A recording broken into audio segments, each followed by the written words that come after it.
የቅድመ ጨዋታ ዳሰሳችን ይቀጥላል።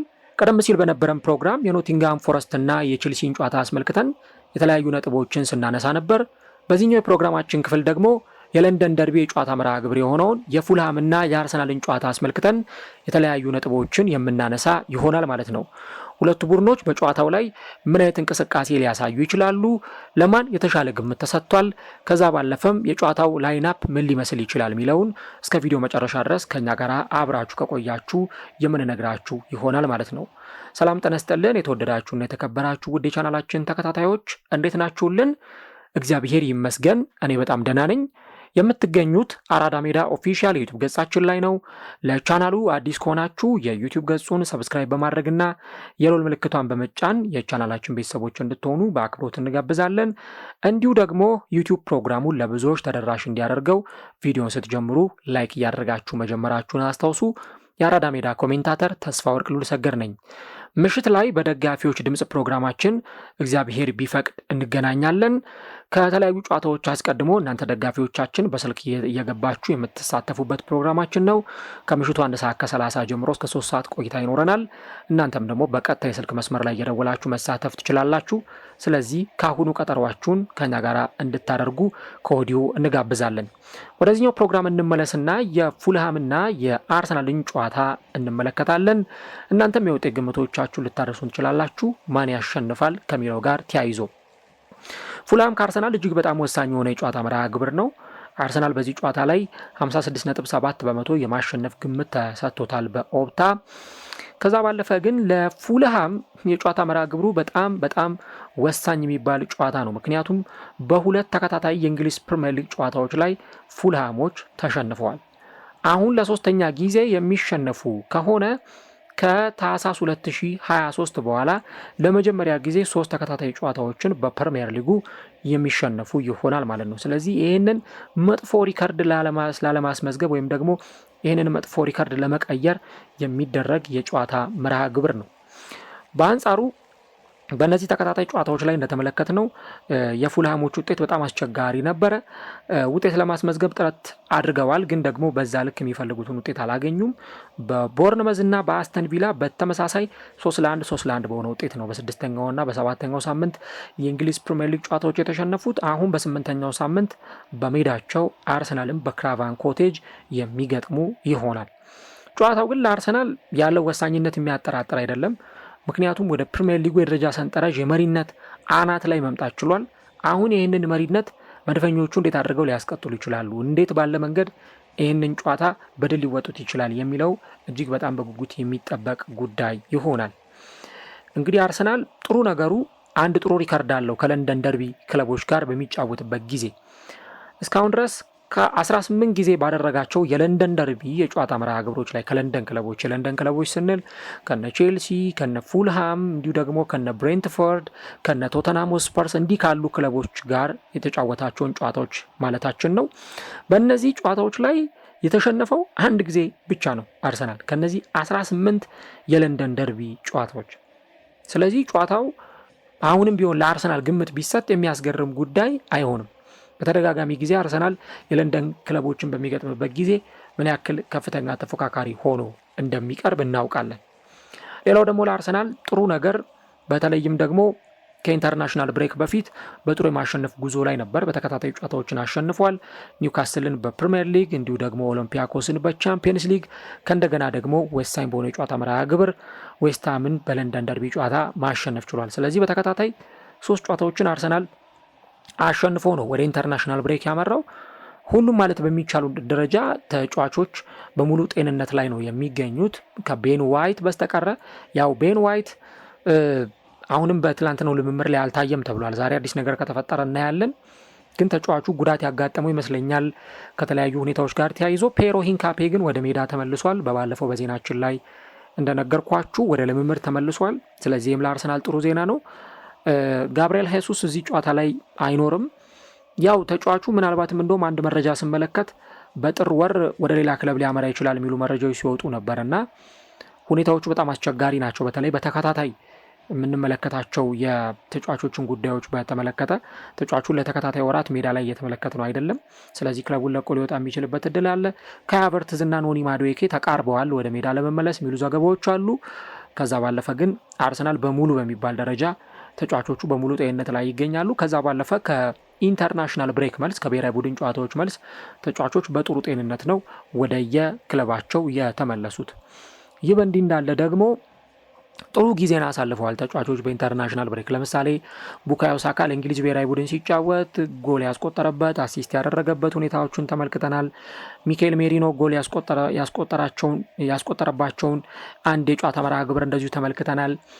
ሌሎችም ተጫዋቾች ቢሆኑ በአርሰናል ተጫዋችነት ወደ ኢንተርናሽናል ብሬክ አቀንተው ከሀገራቸው ጋር ጥሩ ጊዜ ነው አሳልፈው የመጡት። ምናልባት እንደው ካነሳን ልናነሳ የምንችለው ቪክተር ዮኬሬስ ብቻ ነው ከስዊድን ብሔራዊ ቡድን ጋር ጥሩ ጊዜን ያላሳለፈው።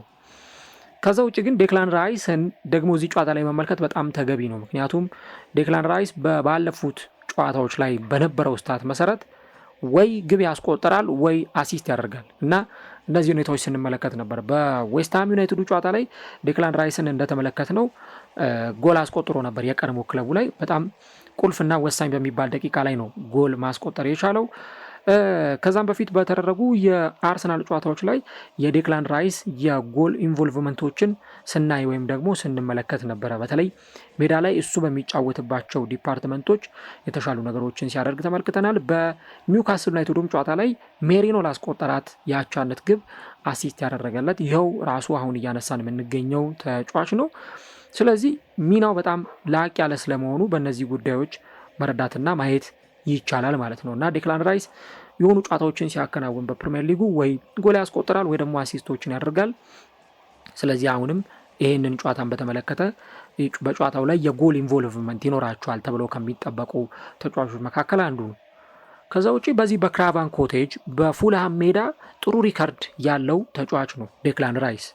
ቁጥሮችም የሚናገሩት ይህንን ነው። ምክንያቱም በ6 ግቦች ላይ ቀጥተኛ ተሳትፎን አድርጓል በለንደን ደርቢ የጨዋታ መርሃ ግብሮች ላይ ማለት ነው።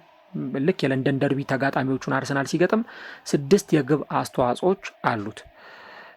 ከዛ ባለፈ 2 ጎሎችን ሲያስቆጠር 4 ለግብ የሆኑ ኳሶችን አመቻችቶ አቀብሏል በ7 ከሜዳ ውጭ በተደረጉ የለንደን ደርቢ ጨዋታዎች። ስለዚህም አሁን አርሰናል ከሜዳው ውጭ ይህንን ጨዋታ ሲያከናውን የዴክላን ራይስ ሚና በጣም ከፍተኛ ይሆናል ተብሎ ይጠበቃል።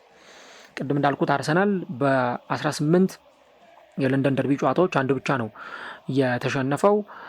እሱንም ደግሞ የተሸነፈው በዌስትሃም በባለፈው ዓመት የካቲት ወር ላይ ኤምሬትስ ላይ የተሸነፈውን ጨዋታ እናስታውሳለን። ከዛ ውጭ ግን 13 ጨዋታዎችን አሸንፎ 4 ጨዋታዎችን ደግሞ አርሰናል አቻ ተለያይቷል ማለት ነው።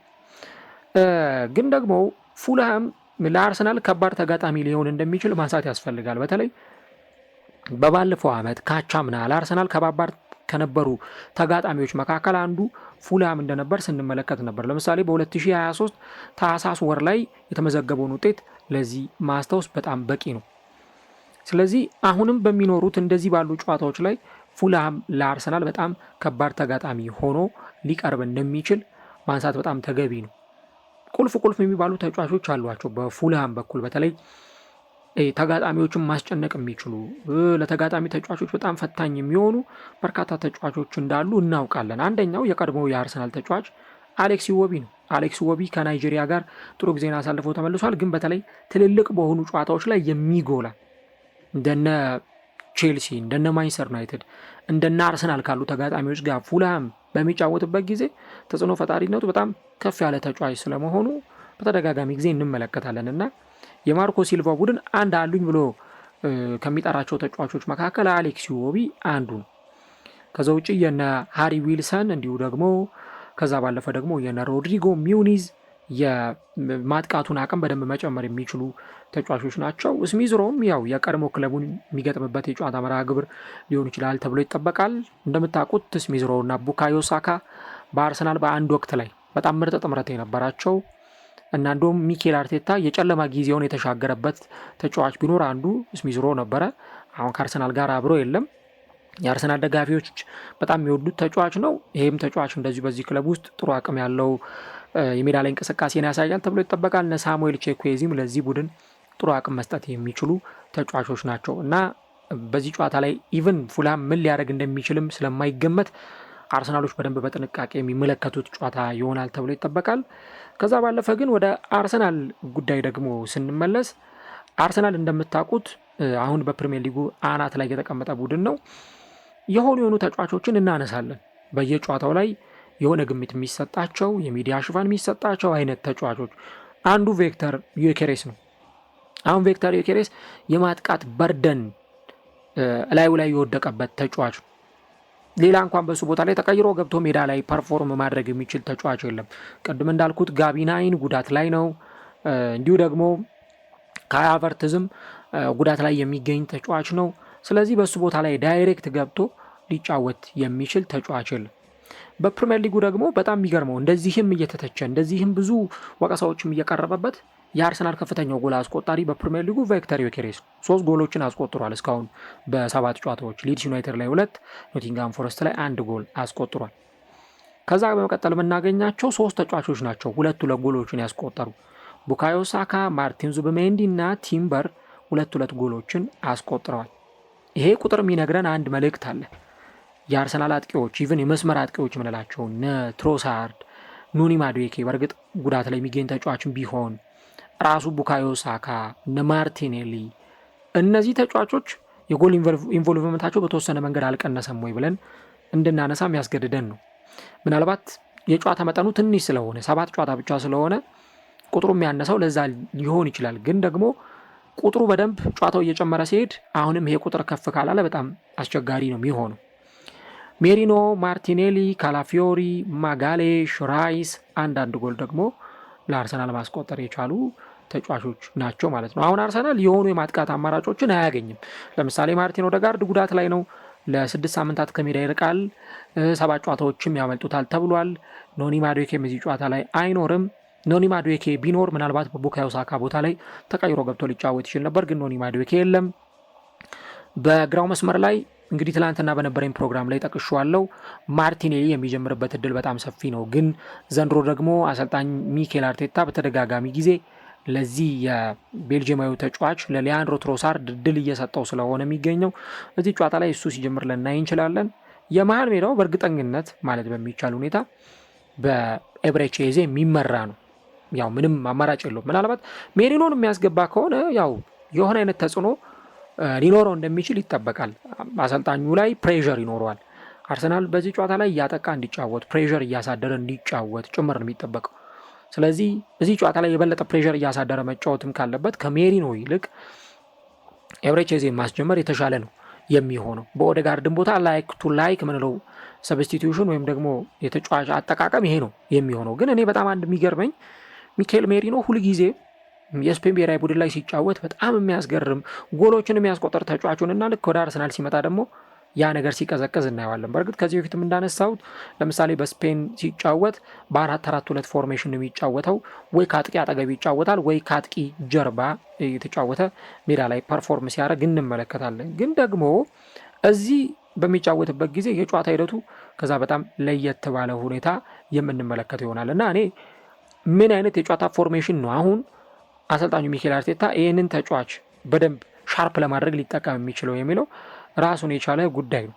ግን እኔ እንደው ከዚህ ባለፈ ብዙ የሚጠበቁ አይነት ጉዳዮችም እንዳሉ ማንሳት በጣም ያስፈልጋል እና አርሰናል ውስጥ አሁንም ቢሆን ስለ ጎል ማስቆጠር ካወራን ራሱ ሚኬል ሜሪኖንም እናነሳለን። ወሳኝ በሆነው የኒውካስል ዩናይትድ ጨዋታ ላይ ተቀይሮ ገብቶ ጎል ሲያስቆጥር ተመልክተናል። ግን አርሰናልም በዘንድሮ የውድድር ዓመት እንደተመለከት ነው ለምሳሌ በካውንተር አታክ 14 የካውንተር አታክ ፌዞች በዘንድሮ የውድድር ዓመት አርሰናል ነበረው። እንግዲህ 14 የካውንተር አታኮች ማለት ቢያንስ በየጨዋታው 2 የካውንተር አታክ ፌዞችን ያስመለክታል ማለት ነው እና ለዚህኛው የአርሰናል ስብስብ ደግሞ በጣም ብዙ ሎንግ ቦሎች ያስፈልጋሉ።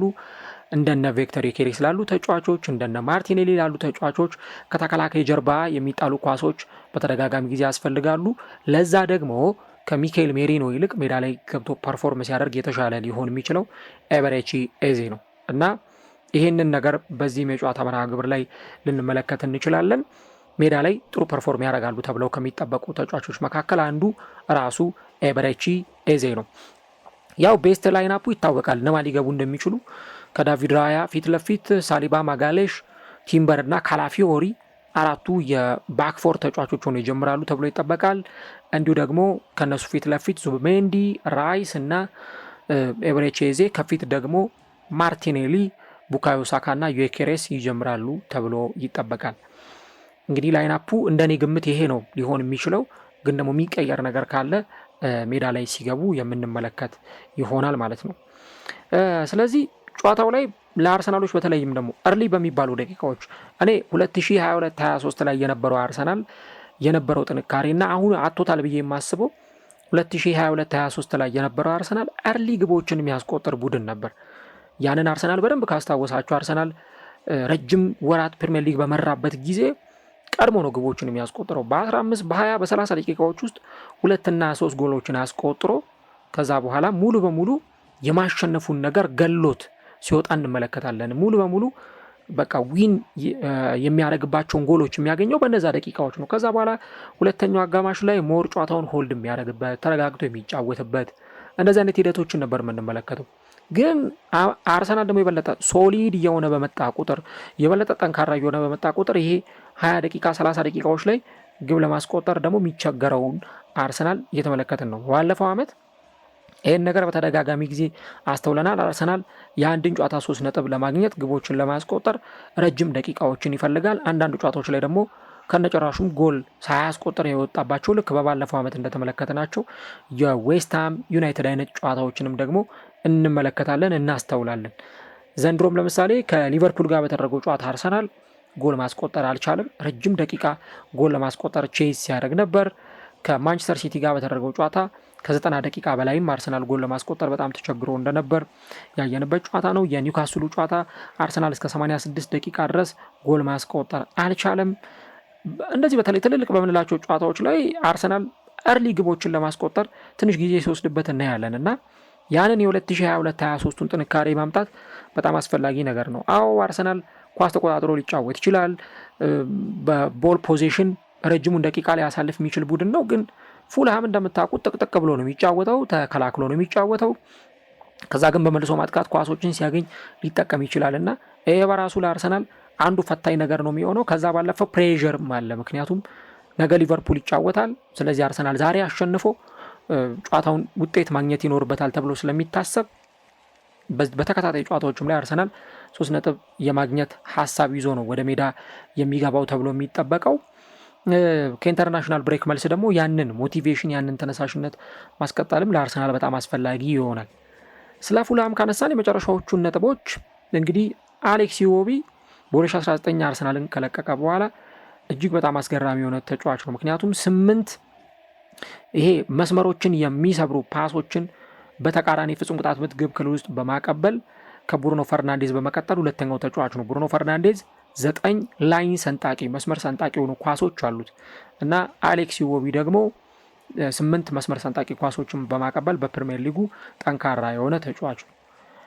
ከነዚህ ደግሞ ከመስመር ሰንጣቂ ኳሶች 4 የግብ ዕድሎችን መፍጠር የቻለ ተጫዋች ነው። ከዚህም ከፈርናንዴዝ የሚያንሰው በአንድ ቁጥር ብቻ ነው እና እዚህ ጨዋታ ላይ ቀደም እንዳልኳችሁ ሊኖረው የሚችለው ሚና በጣም ይጠበቃል።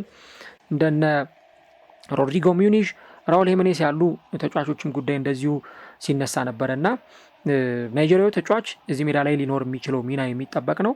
ሮድሪጎ ሚዩኒዝ እና እንዲሁ ደግሞ ራውል ሄሜኔስ እዚህ ጨዋታ መርሃ ግብር ላይ ሜዳ ላይ ይኖራሉ አይኖሩም የሚለውን እንግዲህ አሰልጣኙ ማርኮ ሲልቫ የሚገልጹ ይሆናል ማለት ነው። ምክንያቱም ከጉዳት ጋር ተያይዞ አንዳንድ ኢሹ ስላሉ እነዛን ጉዳዮች እንመለከታለን።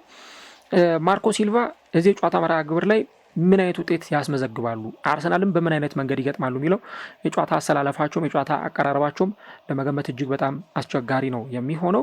ግን ደግሞ በተደጋጋሚ ጨዋታዎች ላይ ክለቡ ጎል ኮንሲድ እያደረገ እየተቆጠረበት ነው የሚገኘው። ስለዚህ እዚህ ጨዋታ ላይም ጎል እንዳይቆጠርበት ልክ እንደነ በርንሌ ነው ያሉ ተጫዋቾች የቀድሞ ክለባቸውን በሚገጥሙበት ጨዋታ ላይ ምን አይነት ውጤት ያስመዘግባል የሚለው ይጠበቃል። አርሰናል የበለጠ መሪነቱን ማጠናከር የሚችልበት በነጥቦች ልዩነት ደግሞ መምራት የሚችልበትን የጨዋታ መርሃ ግብር ነው ነገ በለንደን ደርቢ ከፉልሃም ጋር የሚያደርገው። በዚህ ጨዋታ ላይ ውጤት ያስመዘግባል ወይ አብረን እናየዋለን። እናንተም የውጤት ግምቶቻችሁን አድርሱን። ማን ያሸንፋል ፉልሃም ወይስ አርሰናል? የውጤት ግምቶቻችሁን አድርሱን።